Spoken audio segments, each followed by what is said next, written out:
اللہ سے ڈرنے کی اہمیت اور فضیلت کیا ہے؟ اللہ سے ڈرنے کی اہمیت اور اس کی فضیلت.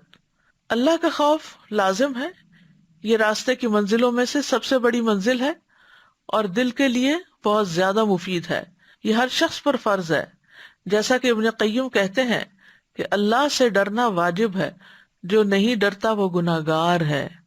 یعنی ہم یہ نہیں کہہ سکتے کہ اللہ ہے صرف پیار ہی پیار، اللہ تعالی سزا بھی دیتا ہے. صرف اللہ سے ڈرنے کا حکم ہے. وَإِيَّايَ فَارْهَبُونَ، لوگوں کی بجائے بھی اللہ سے ڈرنا چاہیے.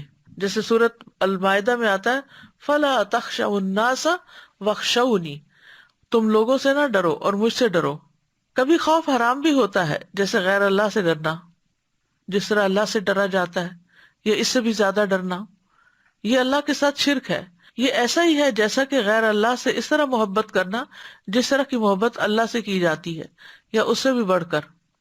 اللہ سبحانہ تعالیٰ قرآن مجید میں فرماتے ہیں وَلَقَدْ وَصَّيْنَا الَّذِينَ أُوتُوا الْكِتَابَ مِن قَبْلِكُمْ وَإِيَّايَ أَنِ اتَّقُوا اللَّهَ، اور بلا شبہ ہم نے ان لوگوں کو جنہیں تم سے پہلے کتاب دی گئی اور تمہیں بھی تاکیدی حکم دیا کہ اللہ کا تقوی اختیار کرو، یعنی اللہ سے ڈرو.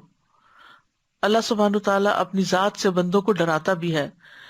سورۃ الزمر میں آتا ہے لَهُم مِّن فَوْقِهِمْ ظُلَلٌ مِّنَ النَّارِ وَمِن تَحْتِهِمْ ظُلَلٌ ذَلِكَ يُخَوِّفُ اللَّهُ بِهِ عِبَادَهُ يَا عِبَادِ فَاتَّقُونِ، ان کے لیے ان کے اوپر سے آگ کے سائبان ہوں گے اور ان کے نیچے سے بھی سائبان ہوں گے. یہ ہے وہ جس سے اللہ اپنے بندوں کو ڈراتا ہے، اے میرے بندوں پس تم مجھ سے ہی ڈرو.